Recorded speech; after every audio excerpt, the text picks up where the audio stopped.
So I want to talk a little bit about my experience using the Samsung Galaxy Tab S8 series.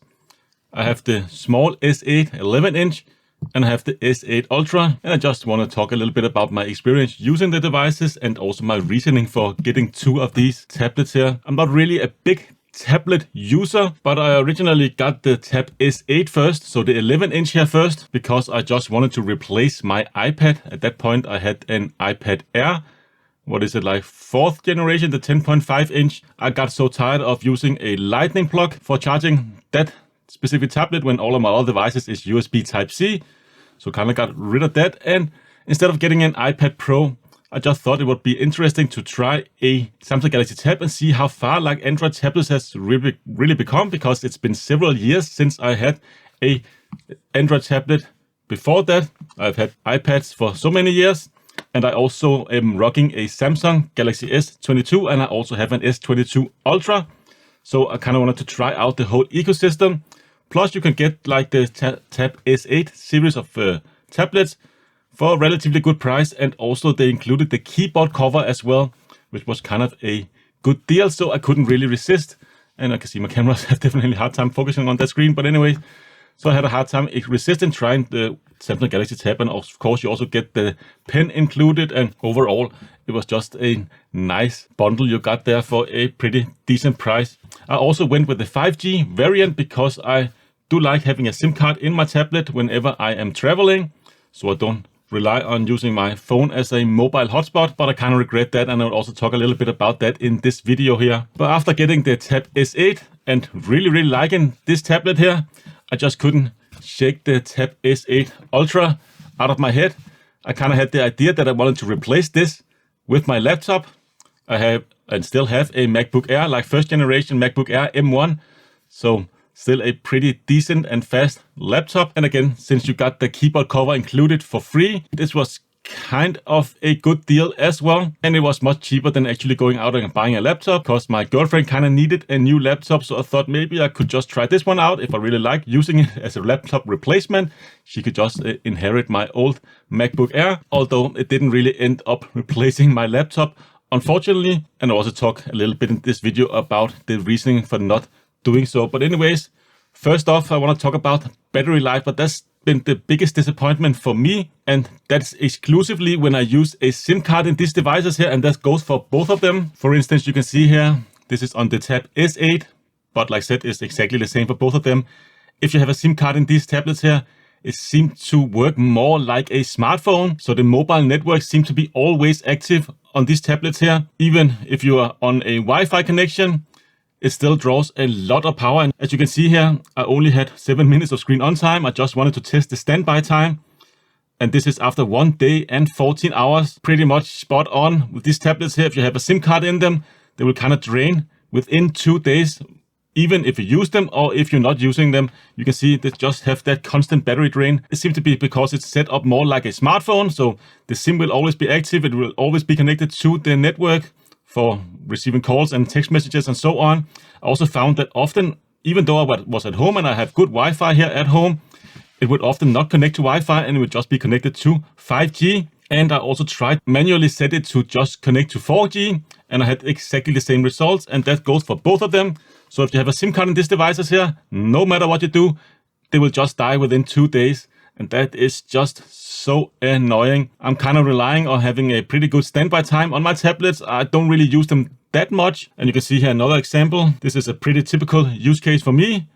This is the Tab S8 Ultra. You can see here it's been in standby for 4 days. This is without a SIM card inside the device. So, or at least screen off time have been 4 days, and I have had the screen on for 4 hours and 20 minutes. I did also use this a lot for streaming video, you can see here, and a lot of HDR video as well. HDR on the Tab S8 Ultra does of course draw a lot more power as well, but this is kind of more in line with what I am used to. Like you can see 4 days of battery life and 4 hours of use, or maybe 1 hour of use a day for me personally on a tablet. So if I have to go back, I probably would not go and buy one with a 5G modem built in or SIM capabilities built in, at least if you have to pay more for that because I got them through a carrier subscription, I got them actually cheaper than the Wi-Fi only model if I had to buy them without subscription. So I'm not really that annoyed by it because I didn't really pay more to get it, so to speak. But still, definitely, I do not really recommend if you're like me, not really using your tablet for multiple hours a day. I don't really recommend getting the 5G variant. Just get the Wi-Fi model and just use your phone as a hotspot and get like a battery or a power bank you can take with you so you can kind of top up your phone throughout the day. That's definitely a better solution in my opinion. But for those scenarios when I'm traveling and so on, I will probably still just throw a SIM card in here and just charge this up every day because I do not like to connect to public Wi-Fi or in hotels and airports and cafes and so on. I never do that, so I would rather just have a SIM card inside the device. But I really hope that Samsung can fix this. Just fix the standby time and just make these work as a tablet, not as a smartphone. So it will only really connect to 4G or 5G connectivity when it doesn't have any Wi-Fi connection. And it wouldn't like be in standby mode. So it will constantly looking for calls and text messages. That's not really what a tablet is used for, in my opinion. So it shouldn't really work as a phone. So I hope really Samsung will fix this. And with that being said, the latest Android version on this here is Android 12L. So if you're inside an applications, for instance, inside a browsing application, you get a small row of icons down there. I really like that. That works quite nice. So you can quickly jump between applications and it will just go back to full size when you're not inside an app. So jump inside an app and it will kind of just be a little bit smaller. So you can kind of go through the apps you have in your taskbar down here, and as well as a few other applications that you have previously used, so you can quickly jump between those. Overall, I think Samsung has done a pretty good job actually keeping these tablets up to date, but you don't really get as many updates as you do on their smartphones. So I think they have like a 3-month cycle on the tablets versus on the smartphones, they have like a one month cycle. So you get a new update each month. On the tablets, like once every 3rd month. But man, I really like Android 12L, and that's really made this tablet feel like it's a completely new device, really, because you have those quick shortcuts. And I also actually went back to like the more traditional kind of navigating the tablet. So a back, home, and a multitasking button.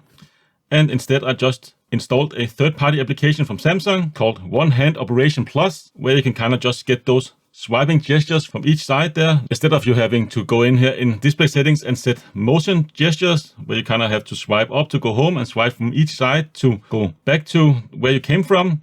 This little app here can do the swipe gestures there from each side, and you kind of assign it for different functions as well if you pull it down and you pull it up from the side.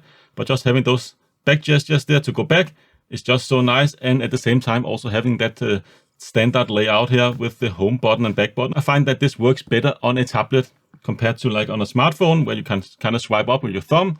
You're using it as the gesture mode, but on a tablet, definitely like those optical buttons there, or screen on buttons, rather than having to swipe up to go home. And then of course I rely on this little application from Samsung to get those back gestures there, which is also very nice to have, especially when I'm browsing the web. Just to swipe from each side of the screen there to go back is such a convenience thing to have. So in terms of this one here, replacing my laptop, I just could not do it. Even though it gets pretty close, I would say maybe 80% of the way there. Can of course go into Samsung DeX mode. So even though it kind of looks like a proper computer operating system, in terms of you like have your icons down there and multitasking here, and you have a few apps on the taskbar, it's just the lack of applications and just some functions that doesn't really work that well. For instance, copying text. You cannot just drag the mouse over there and copy text like you do on your computer. You kind of have to still hold your finger on the screen there and copy the text. So it still in those areas work as a tablet / smartphone. And also just some applications is of course the mobile version of the application. For instance, Word. I couldn't go over like 72 dpi in the text size. I can of course on a desktop do a lot bigger if you wanted to make like big posters. I could not really do so here. I could not really find any proper photo editing applications where you can actually work with layers like Photoshop or Affinity Photo, which is what I'm using on my desktop computer. And Affinity Photo, you can get that on a iPad, but I just didn't find any application that could replicate that on a Samsung Galaxy Tab. And for whatever reason, I never really got geofencing working on Edge browser in DeX mode. So if you're inside a website, that could make it a little bit easier if you use like your geolocation. For instance, if you want to order something and they kind of use your geolocation to find the closest pickup point. I never really got that working with Samsung Edge and also inside of DeX, and so on and so on and so on. There's just these little things constantly you're banging your head against, and this is just the software issues I've had. Then we get into like the hardware. I wouldn't call it issue, but if you're used to a proper laptop, like a clamshell design where you can just open your screen and it will just kind of stay there, you would be very disappointed with a device like this. You know, you have that little flappy keyboard that just hangs off the device that you can remove magnetically. And then you have like a kickstand here on the back, so you can kind of prop it up and you can have that keyboard laying flat here on your desk. But that only really works if you actually are working on a desk, and that is just something I really never do with my laptop. I have noticed I have a desktop computer, I have a gaming computer, I have an editing computer, and I have a day-to-day computer as well that I also have on my desk. So whenever I'm working and I want to type something, I'll just go to those computers. And my laptop, I found is just more a device I kind of pick up in the corner of the keyboard there, move around the house and just sit in the couch or sit in the bed and so on, and do a little bit of work in between my other devices. This one just couldn't really beat that design, but it really made me want to have a device like this, but just as a proper clamshell computer. So the screen and a keyboard attached permanently to the device. Maybe have exactly the same screen and just have a keyboard with a matching size battery, so you can get insane amounts of battery on this one here, and you have a proper clamshell laptop design. I feel like that would, for me, have been a much closer device to being able to replace my laptop. I'm not really just into those kind of Surface-ish keyboard devices where you have that flappy keyboard there that you can't really put on your lap, you can't really put it on your bed or couch, or it will always be a little bit flappy, and the keyboard, if you type on like softer surfaces, is just wobble all the way around. For me, it just didn't make it in terms of a laptop replacement. But what I really like when I actually used it as my laptop replacement is the ability to use these applications that you have on your smartphone. For instance, like mobile pay is a payment application you can use to pay for certain things here in my country, or I can use my banking applications using my fingerprint sensor there, and I can go quickly into my banking without having to log in using my secure methods. And also I can use my secure ID devices or logging methods when I'm actually logging into my actual banking, like in the web browser and so on. So it's nice to have that combination of a smartphone and a computer in one device. On one side, you get all of the smartphone applications that you can pretty much just use on this device here. Not all of them is working in landscape mode, but most of them actually do. And on the other side there, you're getting pretty close to actually a desktop experience with not only the operating system, but a lot of the applications that got pretty far. But again, you just run into issues here and there. Another thing, for instance, if I wanted to make labels on this device here, so I have a label printer. If I wanted to print shipping labels, usually or often when I order shipping labels, they come in like an A4 format. So I have to like cut out the label from that PDF file. I just could not find any PDF readers or editors on Android where I could actually just cut out a section of the PDF file and then go and print it afterwards to my label printer. And I couldn't use the proprietary software, because this one here, you can only really make labels. As you can see here, these are just some predefined labels. You cannot like open PDF files and again like crop them a little bit to match the label you want to print. So again, I just constantly went back to my laptop again and again and again and again, to the point where now I only really use this as a tablet. So for me, this form factor is much better. And if I want to use a keyboard, I have like a Bluetooth keyboard from Samsung. I already made a video about that as well. And this is just such a better solution in my opinion. You can just keep this in your bag and you don't have to like attach it to the device. You can just prop it up with this cover here, which is really the cover I would recommend everybody getting with these tablets if you don't want to like use a keyboard cover. So this is the protective standing cover from Samsung, and you can see I got it on both of my devices there. This is definitely the ones I do prefer, although you kind of have this screen exposed, but the fact that you can have your S Pen nicely tucked in here and it will just stay in there is so nice. Charging as well, and you have that kickstand, which is just infinitely adjustable up until, of course, this relatively extreme angle here. This is definitely the cover that I am going to use on this device here. So I do not regret getting the Ultra. This is actually the tablet that I use the most around the house. It's a very beautiful screen. Most of the stuff I do involves just watching YouTube videos. So having a nice big canvas for that is excellent. I actually find it quite good to just hold in hand when I want to use it that way. But it's pretty mandatory that you have a cover like this one here with a little bit of a lip around the edges here. Else your finger will just constantly just touch that screen like you just saw there. Even how hard you try not to do so, you will just end up touching the screen, and it's just so annoying. So definitely get a little bit of a cover that actually have a protection around the tablet if you want to use this handheld, because of those slim bezels, which is of course also slimmer than the regular Tab S8. So I really enjoy using it as a tablet around the house. And also if I would just bring one device with me on holiday, this would definitely be it. Or if I want to travel a little bit lighter or a lot lighter, of course I can just go with the S8, which is also a fantastic little tablet, but I just find I don't use it as much. I mainly also just use my tablet at home at the moment, so I haven't really brought them outside yet, but I couldn't really pick between the two here, and that's also the reason why I kept both of them. Kind of debating with myself whether I should sell the S8, but don't use it as much. But every time I put it up for sale, I kind of regret it and just cancel that ad. And yeah, I really like that small form factor, that you get exactly the same performance with this one here. You have that fingerprint sensor built into the power button. It's just so nice, and also that it has an LCD screen. I kind of still prefer LCD screens, variable refresh rate, and also that smaller size, both in hand, but also if you want to take it with you and want to travel really light. This is a fantastic little device. So for me personally, I couldn't pick, so I have both of them at the moment. If I want the biggest and baddest, of course, I'll just bring the Ultra. If I wanted to travel a little bit lighter, I could just pick the regular S8 and not really giving up that much other than those two front cameras there. And of course that OLED screen. And in terms of screen quality, on paper, the screen here is not really that bright, but for me personally, it has been more than sufficient.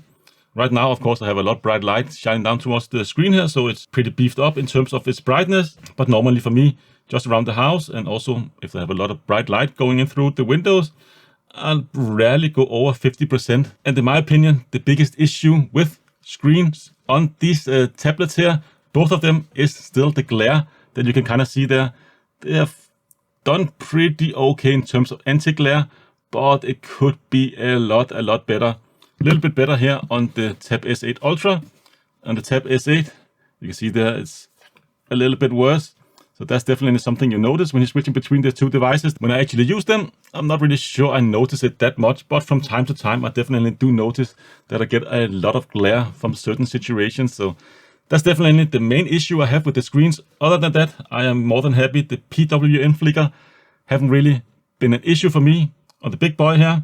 On the S22 Ultra, this is of course a VA panel, and I really like VA panels, so that has been just perfect for me. Wish that the Ultra would have a variable refresh rate, so you can kind of go a little bit lower in terms of its refresh rate, maybe down to like 10 or something, so you can kind of save a little bit of battery life, because it just runs at 120 Hz all the time, and that is what I have set it at, and I really like that. But one would wonder if you could get a little bit better battery life if you actually had like a variable refresh rate. And I'm getting around 6 to maybe 8 hours of screen on time, depending what I do, but mostly I get around the 6 hours of screen on time, and that goes for both of them, which I think is pretty good. That is mainly for just streaming videos, browsing the web, and doing a little bit of emailing, and from time to time doing a little bit of applications like OneNote and so on and so on. So for me, I'm definitely happy with that. I can charge it like 2 times a week, and in terms of standby time, that's also one of the things that I'm kind of impressed. If you do not have a SIM card in these devices here, it only draws around maybe 2, 3, maybe 4% at night. Samsung has kind of been notorious in the past for using a lot of battery in standby,